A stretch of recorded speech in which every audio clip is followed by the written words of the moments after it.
Welcome to another edition of Inside the MFL. I'm your host, Richard Myles Sr., founder, chairman, and CEO of the Minor Football League. We bring you another edition of this, our live telecast. I hope everybody doing the social distancing because this virus is for real. I don't want nobody, I know a lot of loved ones and friends of mine have got stricken by this. And I want to give just a little encouragement to some of my old friends out there.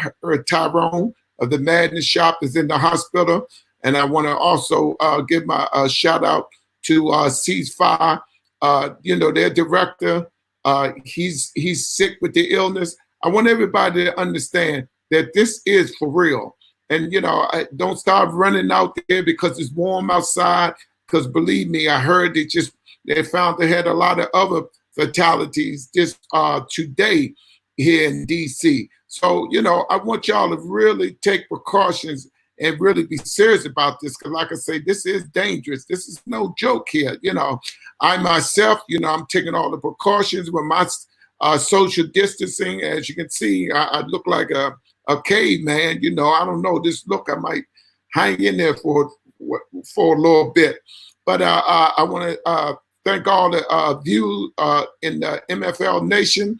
I want y'all to, make sure y'all tell your friends about the telecast. And we really want everybody to be safe. The MFL is celebrating the 25th year anniversary of the Minor Football League. And I'm excited. And of course, although we at home, excuse me, we're still doing things that we need to do to prepare ourselves for 2021. I'm sorry, 2020. We are looking at resumes. So for you young men that have registered and stuff, we have your registration forms. We're looking at everything. We'll contact you all soon as the CBC day is safe. And even then, I want to be absolutely sure, because I want to make sure that these people, one, know what this virus is, two, have a cure for it, three, to make sure the people that do have it get the adequate care they need to find a cure for this. Because like I say, as I stated earlier, this is dangerous. And Malik, I want to shout out to your family for the director of Ceasefire, because good friend of mine, I heard he came down with this, and you had my prayers, and along with the MFL Nation, we're excited about what we're doing, but we also want everybody to know that we generally care about people that we know that's close to us. And along with everybody else, we want y'all to be safe out there. And, don't take this lightly, because this is dangerous. We live in a time where there's a lot of uncertainty here, but we just want people to be careful. Don't think, because you're getting a little claustrophobia, and I can understand it, but you'd rather be safe than sorry. You don't want to get out there and be around people that you don't know who had what, and feel that it's comfortable to be around them, even talking. Keep your mask on, keep your gloves on, exercise the social distancing, because it's for real, man. I can't, convey that enough. It is serious, man. And I don't want to hear about no more friends of mine passing from this virus, because this virus is serious. It's very serious. So I'm just saying to everybody, be safe out there. Get around your kids. I know they driving you crazy. You driving them crazy because they're not used to seeing you at home. But take this time out to spend time with it. Get a chance to spend that quality time with your wife and your kids. Get a chance to, get that bond together that so badly needed in this world where we doing all this work and trying to keep a roof over our heads and do the things that we need to do. So I'm just saying, take care out there, man, and be safe and practice the social distancing. Yeah. So let me get into our show today. I got some guests. I have some guests will be on shortly. As you know, 16 franchises are going to Africa. Matter of fact, right now, we was all set. They was all set. It's just a matter of, God's in charge, things happen when God feels that it's time for it to happen and not when you want it to happen. And I know a lot of people probably was getting ready to have some big things happen for them. And they really found out that, oh man, this came up. It's a reason for all of these things when stuff happens. Believe me, man, it's a reason. And if you don't think that's for real, think about what you do from day to day. Think about what happens to some people and not you, because you're doing what you're supposed to be doing. So that's as important to us. As I said, excuse me, let me get a little water. My throat is a little dry, but I'm excited about today's show. And I have a lot of people been checking in with the show, and I'm excited. I'm glad that they're interested in what the MFL is doing as far as the MFL, the laboratory of change. As I say, we are bringing former players from the field to the front office to be a part of this. We want these young men to understand football is not over for them. It may be over for this season because of what's going on with this pandemic. But, we want everybody to understand that you have an opportunity to continue your career as far as playing football. So, we just excited, and we want you guys to understand that the MFL is here, and we will continue to be here and ready to do, to have a great season as far as the MFL and what we are doing. We have some new GMs. You hear me talk about that. And every week, our show come on Wednesdays and Thursdays at 5 o'clock, and we will bring you all the latest news happening to the MFL. Let me rephrase that. Wednesdays and Fridays. So let me get this straight. I know we send it out, y'all. I get a little excited on here.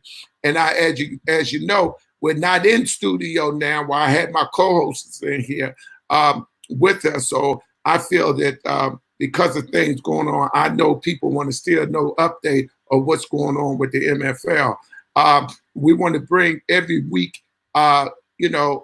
like I said, 2 days a week, we will be bringing these GMs on so y'all can see that we're not just talking, that we have GMs in these different parts of the country. You'll actually get an opportunity to see them, talk with them, and get in contact with them. Or if you go to the MFL, we do have each franchise do have a page where you can contact them in the different cities that the franchises is in. Well, you'll be able to talk to them if you're interested. But we'll keep you updated. We're always updating the news as far as what we're doing in the MFL because we want everybody to experience the MFL, and it's just not about football. I want to make that clear to everybody. We're not just about football. We're about economic development and, like I say, the laboratory of change. So I'm very, very excited about this.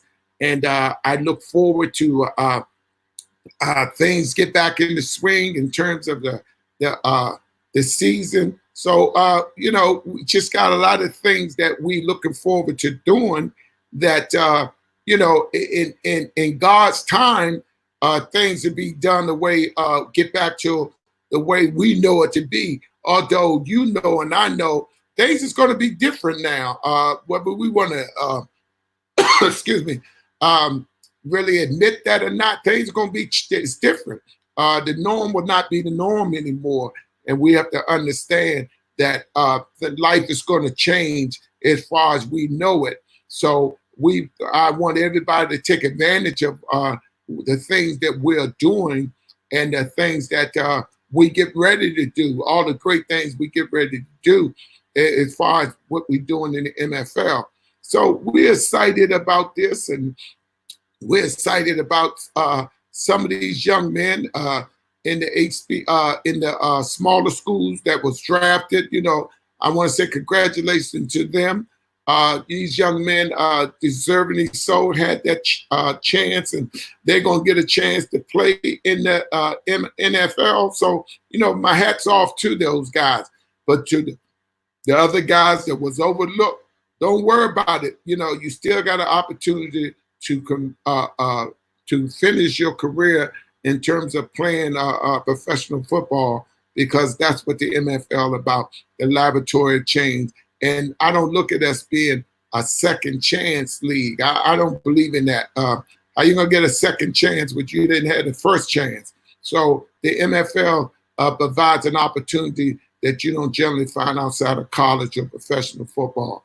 So these are the type of things that we really excited about. And each week we'll bring different people on the show and talking about what's going on inside the MFL. And as I say, we're all set for Africa. We're all set, and Africa is a big continent, as you know. Only 16, half of the franchises is going over there. So, we really excited about that. They are, we really excited about that. So, I want to bring our guests on. I see our guest. I see our GM down in Florida for the Florida Bears. How you doing there, sir? Mr. Myles, it's been a rough couple of hours. When you talk about modern technology, sometimes modern technology doesn't go in your favor. Oh, well, you know how that is, Mr. GM. I tell everybody. But thank God for social media. I want to introduce y'all. I'm gonna let our GM introduce himself. This is the new GM for the Florida Bears. Why don't you go ahead and introduce yourself? I'm a very laid back type of individual. I really don't get into all that. I'm gonna do one of what they call it, Marshall Lynch. That say that if I don't say anything, Mr. President, we're gonna find you. That's right. So I gotta talk right now, because it's been a struggle. But my name is Coach Knight, and definitely the honor and a blessing to be a part of this franchise, of the journey that has been going on, and the journey where it's going to reach its destination. An opportunity that's been around a long time that really surprised me when I first met Mr. Myles. I was like, I'm looking at my wife, and my wife looking at me like, really? This been going on? It's been undercover, underneath the radar. But sometimes being the underdog is better than being in the front line. Well, that's being said, I'm a very humble individual. And I've been around football a long time, very long time. Long time coming from New York. And just some of the accolades, been around high school, youth football, executive director, president, and even have the support of some of the politicians of the program that the wife and I and other colleagues was running in New York. And the thing about, I have learned a long time ago that it's always good to give back, because when we ran our program in New York, we went into what they call it, the hood, low income. To me, and they asked me, why you're going in there? I said, why not? They need the love, they need the respect, they need the shine, and they need to know that they are wanted, and they are people as well that need that guidance. Absolutely. So on that part there, we ran it for several years before I retired and came down to Florida. But I would tell you what, it was very successful, because sometimes people don't believe until they see. Right. And I know the experience that we had that first week. We had the grandmas and the moms and the auntie and the uncles, and everybody was sitting in their window, because in New York, when you're in the projects, you have the field right in the middle of the projects, and they just sitting at their window and they looking. And I never forget that first day we had about 20 kids. And I said, okay, the next couple of days, to make a long story short, by the time the next week came, about 150 kids, because they see and they begin to believe that someone came into the neighborhood to do something for them, and to be positive, because we wasn't just running a sports program, we were running education as well. Right. We had an education component of preparing what is on the field as well as off the field, the academic component. We was running class for SATs, ACTs, community service. We had cheerleaders. Cheerleaders had community service and understanding nutrition. the guidance of how to be a better leader and become a leader, male as well as females, because sometimes we get into the trap of becoming a follower, but we really don't know how to become a leader. Correct. So we had those kind of components, very low key and very small. But I tell you what, from those little sessions and mentorship that we had, other political involvement, when they saw that, they came around, you shake hand, kiss the baby, and take pictures. They was enjoying that. And they was like, oh my goodness, this was happening in the community. Yes, sir. Yes, ma'am. And from that point on, we was well blessed of that nature of doing these community service and reaching out to those kids. And even years after that, for those who came through the program, I coached them in high school as well on. Some of them went into the NFL, and a couple of them was my nephews. So it is a point that it takes a village to raise a child, and it takes the belief from these young men and young ladies that once they believe in you, you will have no problem of reaching out, because believe you me, kids will understand and they'll read between the lines, and they're going to see if you're really telling the truth. That's and right. Once they got that mind and set and understanding who you are, oh my God, sky's the limit. Sky's the limit. I mean, I had a young man, we consider him our son, and he's from New York. And the thing that we went through with him, he lived with us for a little while, nurture him, bless him, take care of him. Moms was around, but just didn't have that male role figure around as well. And I must say that, yeah, we bump heads. That's just how I call it father and son type of relationship. But at the end of the day, I watched him and nurture him in high school, coached him up. And right now he is a full-fledged, big-time detective in New York, and he has his son now that's coaching up there. So, I really don't reach out to all the accolades. I don't reach out. I just say that it's a blessing. And from that point on, moving down to Florida, coming down here, it's a different, it's different because Sunshine State. Different pedigree, absolutely. Different pedigree, because in New York, yeah, you get your winter, spring, summer, fall. Down here in Florida, is nothing but summer. So full all year round. So I kind of like, whoa, I got spoiled. I got excited. I couldn't believe that it's football all year round, and then turn around and have the opportunity. Oh, before I even come down to Florida, I must say that I had the opportunity to work with Joe Morris. So all those old heads that know about Joe Morris, he was one of the top running backs out there in the New York Giant. And I was working with him with combines. And before all the other, I could say, companies came around, the Under Armour and Nike, it was Reebok. So Reebok was then I was working with Mr. Joe Morris, and it was a pleasure working with him and knowing him. And we traveled all over the country, several states doing the combine. But now to speed it up a little bit, coming down here, I continue my coaching, as well as reaching out to, of course, my niche of male and females. And then turn around, moving up a little bit further, have the opportunity to work with some of the Hall of Famers and their camps and combine student Under Armour, as you see that I have here. Absolutely. Just to name a few, had opportunity to work along and talk to and have the opportunity to see that they are human, they are humble, even when you see them on the field. And they was like, wow, a lot of people said, wow, you really didn't have, the stick in the mud, you really open up. To name a few, had opportunity to work his camp was Deion Sanders. Everybody know Deion Sanders primetime. Had opportunity to work his camp. And then I had opportunity to coach along with an all-star youth game, what they call it, the Under Armour, youth opportunity middle school, call it the next. And the first year we did this, I had Mr. Ray Lewis, the head coach of that. So when you have these gentlemen that you have the opportunity to speak to, it's an honor. And I had opportunity to work along with Mr. Ed Reed, another Hall of Famer, and then LeVar Arrington. I had opportunity to work his camps, and even had the opportunity to meet Mr. Emmitt Smith in his camp, in the sense that his son had played in the Under Armour All-American game this past January. So that's being said, that when you have the opportunity to speak to these gentlemen here, they are human, And Right. believe you me, they come out with great advice. I mean, great advice to understand who we are, what we all about, where they came from, where they at, and where they planning to go.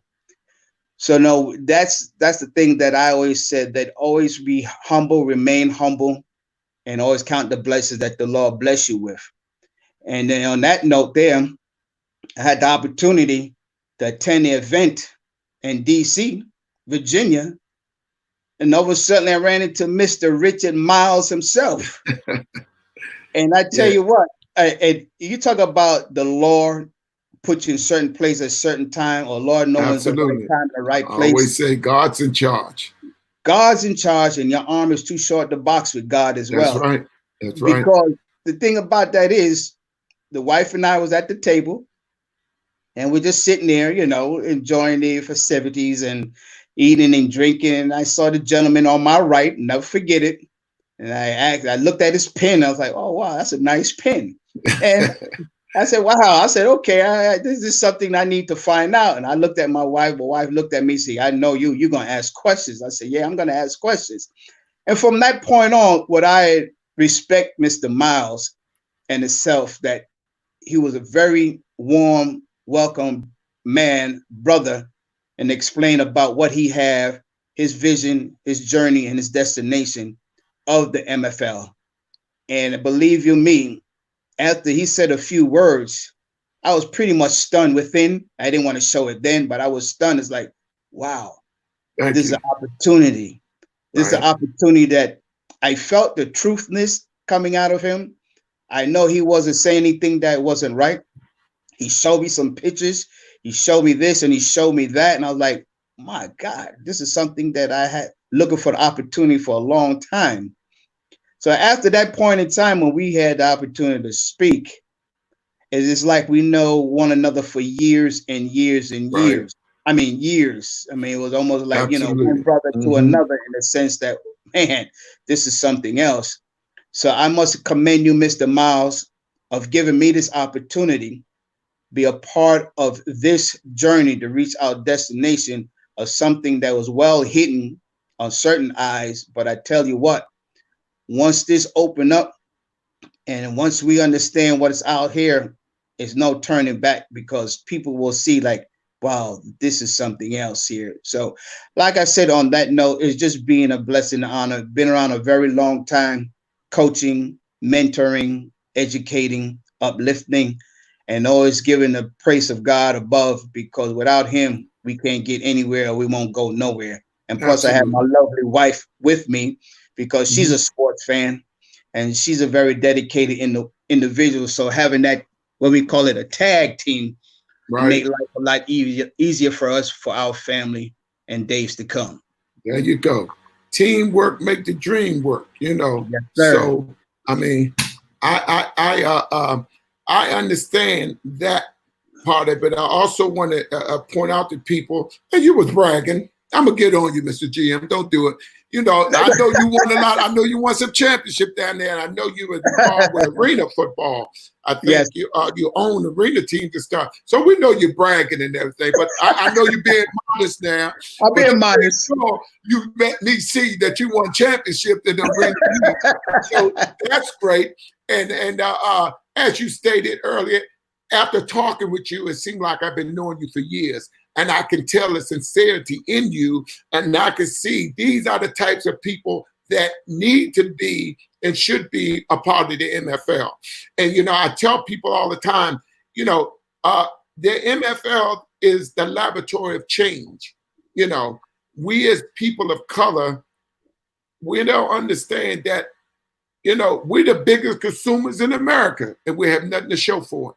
Nothing. Absolutely. You know, we have coaches that play, that coach in the historical Black colleges that been there for years. They stayed longer than they should have, but they know it wasn't no opportunities for them in the National Football League. We understand that. I tell people all the time, the Rooney Rule is BS, because all the state said you have to interview an African American. It should say you should hire a certain amount of African American coaches.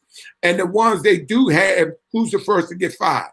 You know, so these are the type of things that I want people to understand, that the MFL is here. And a lot of people say that to me, is this new? No, it's new to you, but it's not new. We've been here. We control the narrative here. We own the MFL network. That's ours. That's why we can do all this, because we own the network. And people of color have to understand it's not that you're not good enough to play in the NFL. It's not enough room. You know that, Mr. GM, it's all Americans walking the streets. And I want them to know this is an opportunity that you can stay at home and play in the state that you're from and not have to worry about going to try out, spending money here, going out and try it there. The MFL, this will be the first time in 25 years that we don't go. But then again, I was saying, we make it clear, we are serious about these young men that's going to be a part of the MFL. We don't know what this virus is. Until we know for sure, then we're going to put football to the side. You know what I mean? That's these young men, our coaches, our staff, our GM, our administrative people, we want to put everybody in safe. We want everybody to be safe. This football going to be here. But I also want them to understand that, people have to understand, stop thinking if it ain't white, it ain't right. We got to get out of that. You know what I mean, Mr. Jim? We just got to get out of that. We got to get out of that, because then you lose your blessings. See, sometimes we lose blessings because we always think that what they say, the ice is colder over there. Right. You know what I mean? The ice is colder. The ice is just as cold where you at.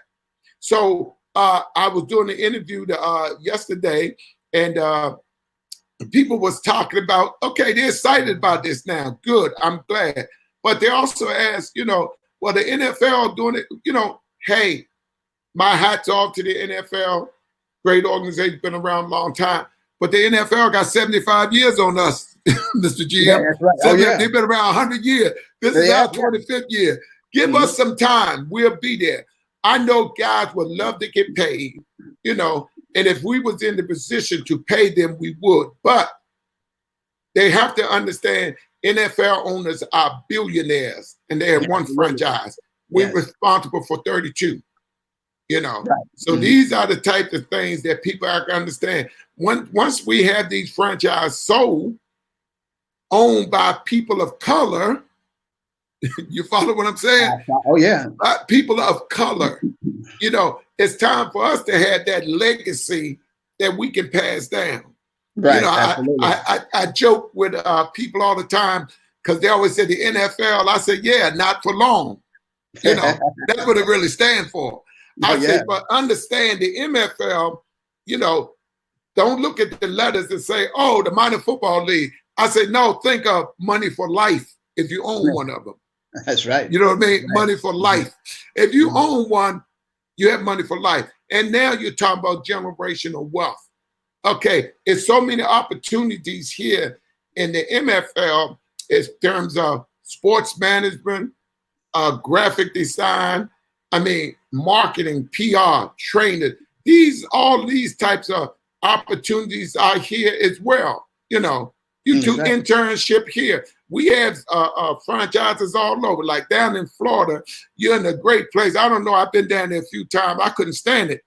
Mr. Jim, it's too hot for me. I'm used to that seasonal weather, But I'm excited because people have to understand that we got to stop being duped all the time because somebody else tell us something and we go for it. You know what I mean? We got to learn how to stick with things.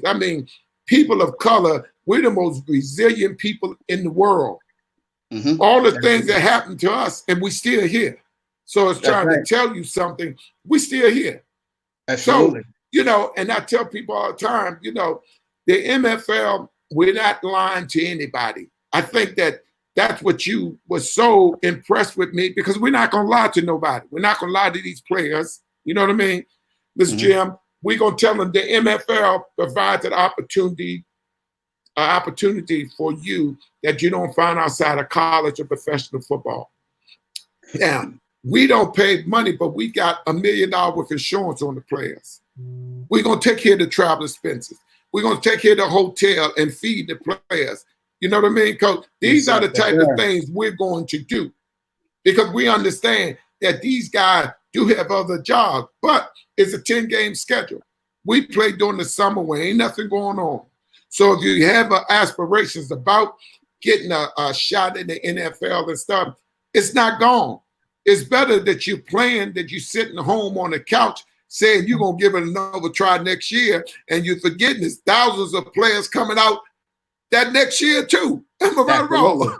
Yeah, you're right. Yeah. So now you put yourself back even more because now football shape and being in shape is two different things. Am I right or wrong? Well, you're right, because right now, speaking to some of my coaches, they are so excited that I, trying to have constant meeting with them, texting and carrying on, knowing that we do have some time. It's a blessing that we have time to do it and do it the right way. Absolutely. They're already speaking to players and they're excited. They just waiting for that whistle to blow and get it going, because now they begin to understand that this is not semi-pro. Like Mr. Myles keeps saying that. Semi-pro is what we call another name for sandlot football. Absolutely. On a different level. And I have begun to realize that because, I did coach that in New York, and I did a little coaching of that down here, dealing with grown men and things of that nature. But looking at those young men, they was like, a lot of them was ready to go back to college. A lot of them have college ability, and a lot of them have opportunity to go play into the NFL. Or knowing that they didn't have a different type of system to go to, they'll just live out their dreams and say, okay, let me do semi-pro. And then there's a whole different level and outlook and concept when you're talking about this semi-pro and you're talking about what we have for the minor football league. It's like day and night. So when you're talking about the opportunities, like some of these coaches are saying, they are just waiting for that whistle to blow and that green light to be a part of what we are planning to do and for the future. And also, Mr. GM, just for our audience again, I mean, let them know you the GM for what team and where at in the country. Yes, I am the GM for Florida Bears. If Florida Bears in a hot weather, that's a good one. Florida Bears. The Bears in the hot weather. Can you believe that? Hot weather. So we're gonna be mean, and we're gonna be mean. But we got a Florida Bear, Central Florida area, and coming out of the Central Florida, we're looking at athletes possibly coming from. See, one thing about Florida, and you in the Central Florida, that's in Orlando. I just want to break it down a little bit more. This is in Orlando, that we have the opportunity to look at players coming from or participate players, Tampa, Miami, Jacksonville, and a hometown Orlando. And I know right now that according to the other coaches that I'm working with, a lot of players already been asking when we're going to get this going on. So that's why to answer that question, we call it Central Florida, Orlando, Florida. Okay. We have Mr. This is the African connection for us.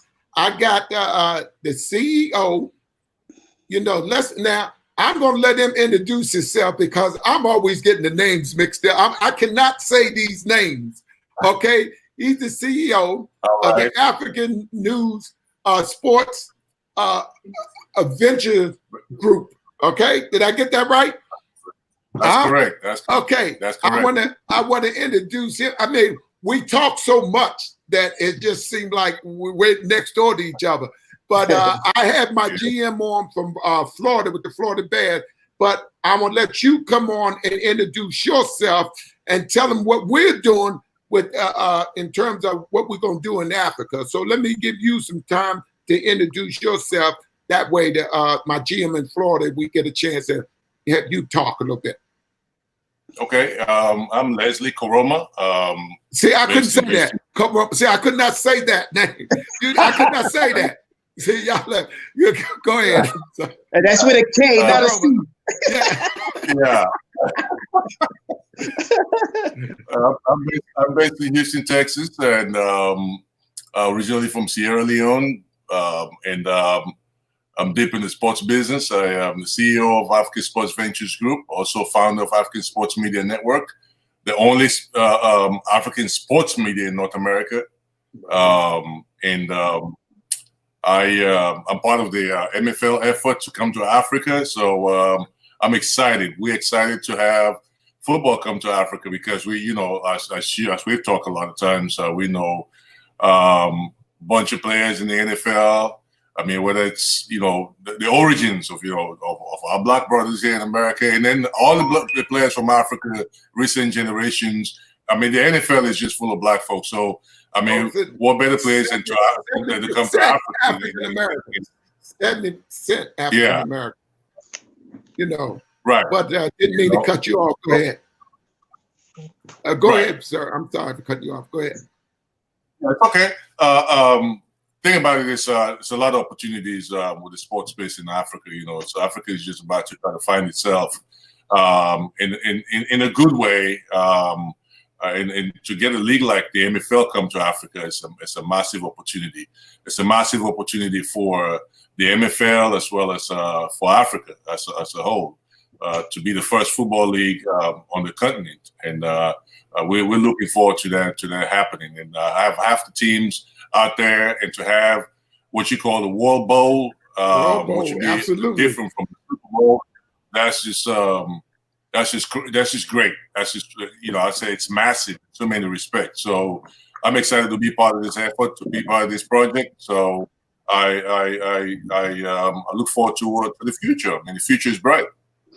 Absolutely, and I did meet with your ambassador. You know that, you know, from Sierra Leone. Yes, you know, you and yes, and as you know, I don't get into the politics. So when I was on one of the other shows, they tried to get in that. And they said, well, you know, why are you a Sierra Leone? You know, we have corruption. I said, we got a corruption in America. What do you mean? You know what I mean? So I don't want to talk about corruption because we have that here.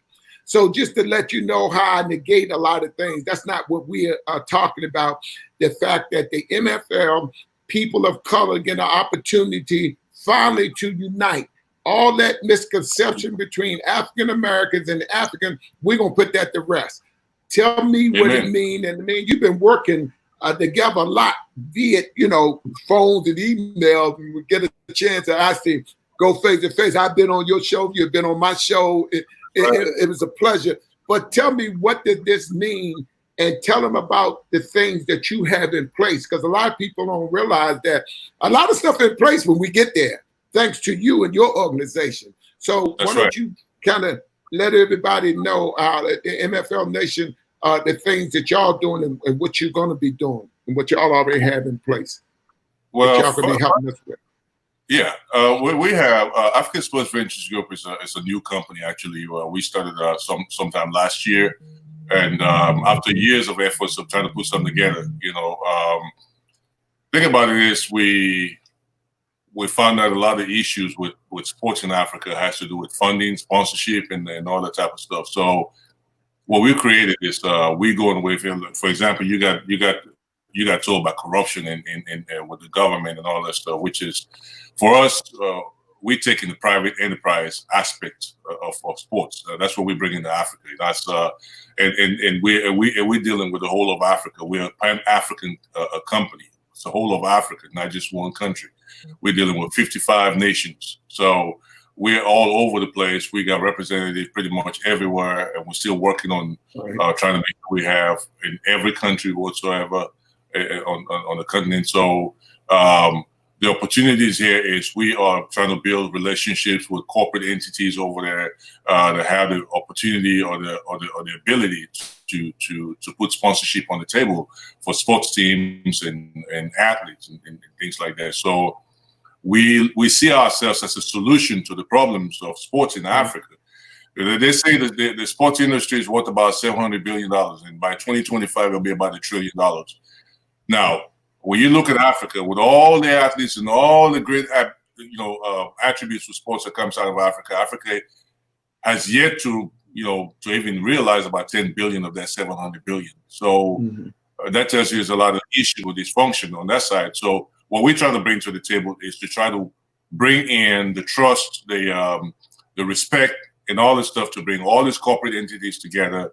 Plus, we ourselves are going to be operating some businesses to help to to support like the MFL, the league that's coming in, and other programs out there, athletes and stuff like that who need the assistance. So we're positioning ourselves to be that go-to company that any company that's wanting to do business with us in Africa that wants to do a sports-related business will come to us. Will have to come to us. And not to say that we're the only people that are capable of this, but we present the best opportunity. I was just on the program with UNESCO, United Nations, where I was invited as a speaker, and to talk about pretty much building or developing sports on the continent from the ground up. And that's what we're doing. We try to put the structures in place. And for the MFL, this is a great opportunity to partner with, like myself and the African Sports Ventures Group, because it's a great opportunity. Because, like I say again, it creates a ground floor opportunity to build something from the ground up, all the way up. And for us to realize the true benefit of sports, what sports bring to society. Like you said, all the differences and issues between Black folks and Africans, it's nice. All that's a lot of misconception. Something created by media. Media hypes that stuff up. Obviously, for some folks might have a difference. Just like for someone from the north side in Houston say they have a difference with someone from the south side. That's natural, right? So you're gonna see someone from that side of the world. You have not necessarily, but just because we're all Black doesn't mean that we're automatically gonna accept each other that type of way. People are always gonna have their differences, but the point is, we are more related, we're more connected, we are the same people, So pretty much what we're trying to do through sports is to bring people together, to bring our communities together. Now, one thing I was talking to a friend about the other day was there was this recently the year of the return. Last year, which was 2019, they had this year of the return, a big old hype. A lot of folks traveling to Africa, coming to Nigeria, coming to Ghana, and different countries in Africa, Senegal, Sierra Leone.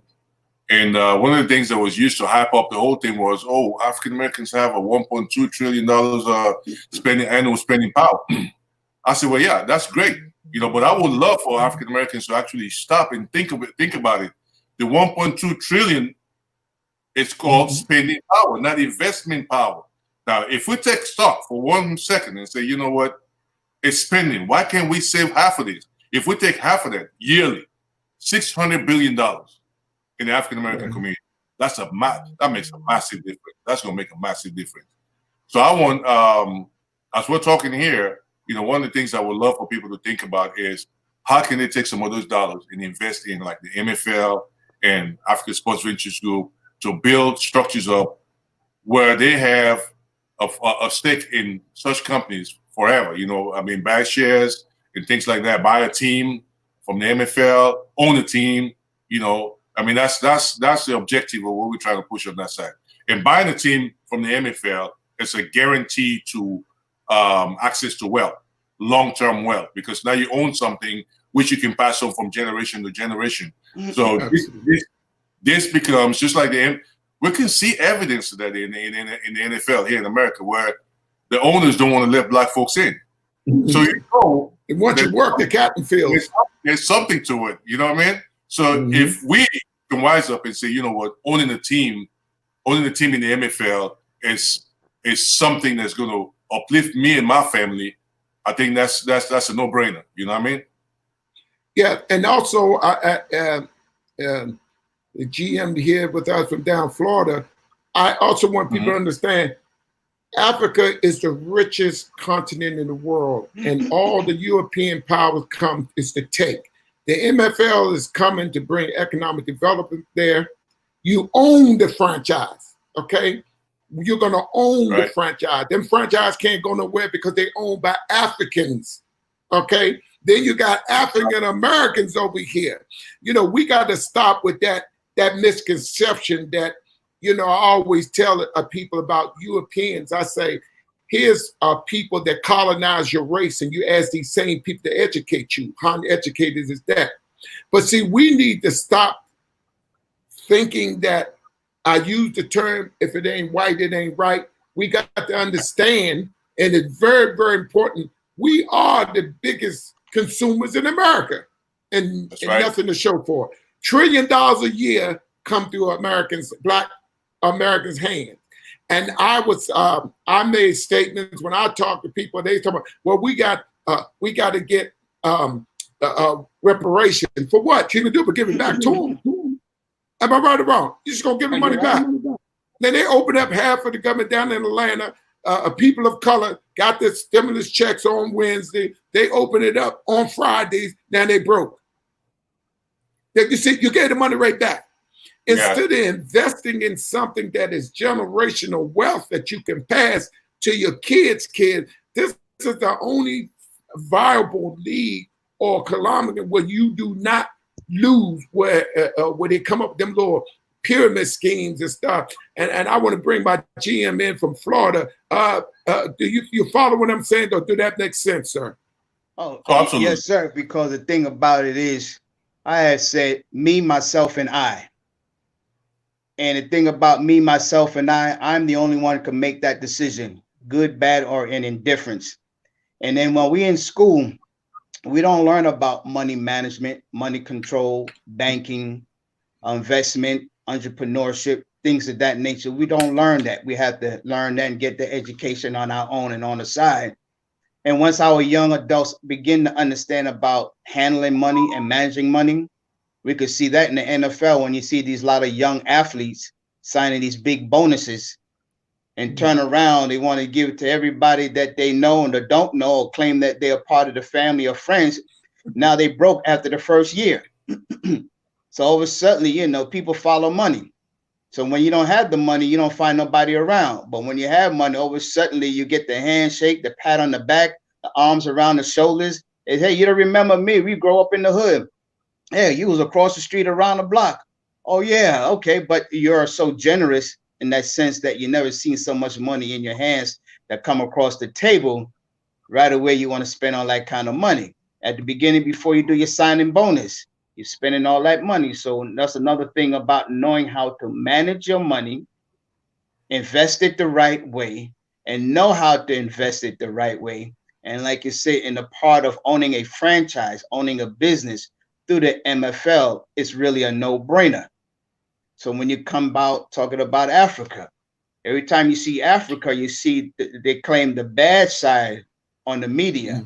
But as you're talking about the riches, you talk about gold, diamond, every riches that on the face of the motherland is there in Africa. But you're not going to see too much of that. You might see it on social media, but you're not going to see too much on regular TV.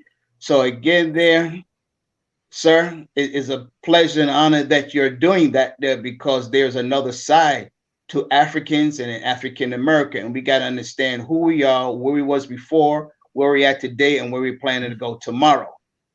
And it's all about money, how to handle your money. So when you're teaching these young adults, these young athletes, how to manage your money, you will not be broke. You pass it down, keep it into the family, and everybody be happy. But sometimes we get sidetracked. You see it today and you're gone tomorrow. And the thing about it is, I remember many years ago when I was in New York, when a gentleman, he won $5 million. And they even had a documentary about winning money. After about a year or so, most of them, not all of them, went broke. Right. Because they saw so much money filter through their hands, they didn't know to stop and think and know how to invest it the right way. They just busy wanting to just give it out and give it away. And all of a sudden, those same people that won millions and millions of dollars turn around, had to go back and work. So yes, it is a part of understanding the money value, the structure, the entrepreneurship, your own. And that is the key in this world right now to go in the future. Learn how to own your own. And we need to have more of those classes to teach our young adults today. Leslie, now I want to put this question to you. What do this partnership collaboration mean with your group and the MFL?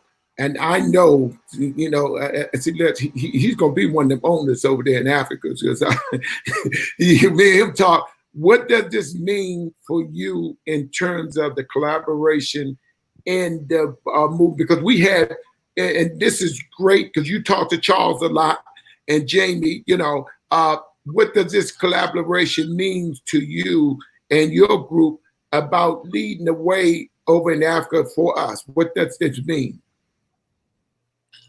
Okay, so first of all, I'm a football fan through and through. Yeah, oh yeah, I know. He told me, watch how many Africans get drafted. I was, my eyes bucked when I heard about the opportunity. You know, it's like, whoa. my favorite game coming to Africa. I said, you can have it any better than that. You know, been trying to encourage some folks before that. I mean, you know, some guys were trying to make some efforts, but nothing like what you have done. You got 25 years behind this effort. This is, I mean, when I came to know about it, it was like, man, this is the dream right here. This is it right here. So I started out with well, my first love was the 49ers in the days of Jerry Rice. You know, but, you know, I mean, yeah, when I moved down to Texas, I kind of switched allegiances. I became a homer. So it's like I switched over to the Houston Texans. Well, it used to be the Houston Oilers, and then we lost the franchise, and then we got the Texans over here. So long story short, my thing is I love football through and through, and I feel like it was the missing piece in terms of a sports discipline that needs to be in Africa. You know, a lot of kids can play the game, but you need to bring it back. You need to bring it over there to home. You know, like so this is what this opportunity presents. You know, having 16 teams, a franchise. 16 franchises on the continent. Well, it's a game changer. For us, it's the stuff that we've been talking about in terms of economic development. You know, sports creates a lot of opportunities. A lot of people don't kind of box in what they're thinking about sports. They just think it's about running and jumping and just having fun, just going to a game on the weekend or whatever. They don't realize that sports is the engine that fuels the travel industry. Sports is the industry. It's the engine that fuels the hospitality industry, which is hotels and restaurants and all that good stuff. You know, even the retail industry. You talk about jerseys and stuff that sell. So they don't realize that sports is the engine that fuels all those. You may say that the sports industry is worth about $1 trillion, but now let's think about it. What is the side effects of what sports generates in all those other areas? You know what I mean? So we're talking about billions, trillions and trillions of dollars generated just through sport alone. When this coronavirus started, you saw what the impact. Okay, a lot of folks were talking about, well, what's going to happen and all this stuff, and then all of a sudden they shut the NBA down. That's when everybody took notice. That's when everybody started like, whoa, they shut the NBA down? Whoa, this is serious business. Now that tells you the impact of sports. So for us, bringing the MFL to Africa, it's just like when they announced the NBA Africa is starting their own league and all this stuff. This is the same thing. It was groundbreaking for me. It was like, this is the opportunity we've been looking at. This is the type of opportunity we're looking for to bring greater opportunities to the continent. You know, so it couldn't be bigger than this. So this is great for us. This is great for the MFL. This is great for us at African Sports Ventures Group. Myself, like you say, definitely, I'm definitely looking at the possibility of getting the team on my own, besides being in the business. You know, so yeah. Let's be real, man. You know, yeah, for real. Yeah. And what's so exciting to me is ownership. Yes. People of color owning the franchise. It's theirs. That means you pass it down to generation. So that generational wealth right there, it's owned. It's not going there and come back. Nobody bringing it there to get money and then leave out. Those franchises stay there. That's a whole conference over there, and the other half of the league is over here. What can be perfect? What could be more perfect than that? What could be more perfect? You know, what could be more perfect? Now we have access to the types of dollars that we should have had long time ago. Yes, and that's exactly so. You know, I know a lot of times you talk to me about Akon, and Akon has he has that business acumen, and he's been trying to get a lot of folks on this side to really think about investing in Africa. You know, that's where it's at. That's where you don't have all that discrimination or folks trying to, mess you up over your money just because you got money or you got access to whatever. This is where you go and make good money and have the peace of mind to make that good money and spend it. I mean, not necessarily just spend it, but invest and create family wealth, generational wealth, as you said. So I like the fact that you see the value in people like Akon. And yes, we're going to keep pursuing that angle till we get him on board. The MFL, we have to. That's a must. And there's other opportunities we're looking at. Like I say, we're going to keep at trying to find the right people, the right partners that's going to make the MFL a success in Africa. Because I could imagine having a World Bowl in Africa in one of the major cities. Biggest thing since Muhammad Ali came there and Joe Frazier. I mean, Muhammad Ali. Yes. And what's the name? That was the biggest George thing. Foreman. George Foreman. Yeah. It's going to be bigger than that because now it doesn't go and leave. It stays there. That means the dollars stay there. That means all the corporate sponsors come there and spend the money. And all the things that can be made there. So now you're talking about all the businesses generating money. Food, hospitality. There you go. You're right. I mean, I'm just so excited. I'm glad to have partner up with people such as yourself.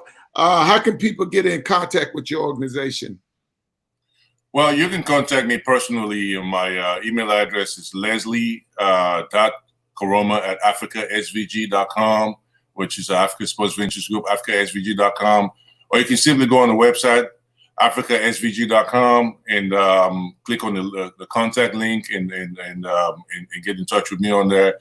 Or you can call me direct. My phone number is 713-366-6074.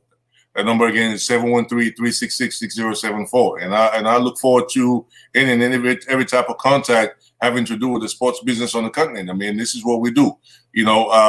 Just to emphasize the point. When we started out, we had started putting some structures together to start what you call an Africa Collegiate League, which is like the NCAA of Africa. We're working on that right now.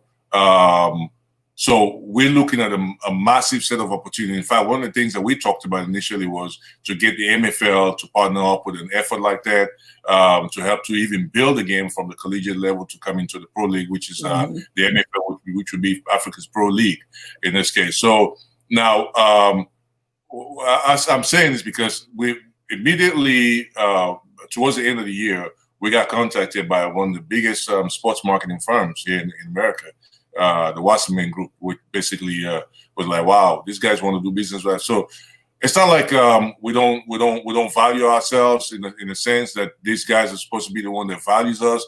But we know they saw value in what we're doing or what the efforts that we're bringing forward, and that we're the right type of people for them to do business with. So we were excited at the opportunity to even have them as a partner going forward. So, and now, of course, with the MFL on board with all of these, so we were like, man, it couldn't be any better than now, And we want to make it clear that we want to make sure Africans own those franchises. Now, we don't want nobody else to own them. Those 16 franchises will be owned by African people. Yeah. And that's what's important. And I know you probably talk to people, I don't care if it's groups that put their money together again, but we want to make sure they're owned by African people. And we know African people have plenty of wealth over there. Now they have something to actually spend it on that will keep generating money for them. And also, before we go, I just want to say to my GM down there in Florida, the Bears, I mean, how can they get in contact with you, sir? For those people that are interested in the Florida Bears. Okay, my email is coach3579@gmail.com. Again, it's coach3579@gmail.com. And my number is 407-288-4773. And also they can go on your page, the Florida Bears page, and I know you just been waiting to put all that stuff up you got after you send it to me bragging. I got it, Mr. GM.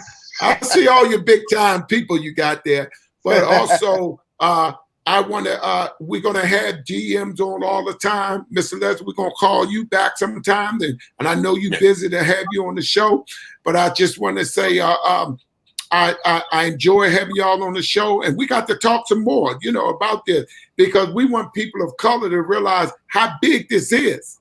This is huge. And you can sleep on it, even with over here. And, I'll talk to my GM later, but HBC schools in trouble. And they're going to need this help. You know what I mean? The HBCU. Yeah. So we want to make sure that we have that dialogue with them again, because this right here going to kill them. It's going to hurt the big schools, but it's going to hurt them even more. You know what I mean? So I want to say thank you guys for being on. This has been another edition of Inside the MFL. I'm your host, Richard Myles Sr., and I'll see y'all next week. Thank you, gentlemen. Thank you.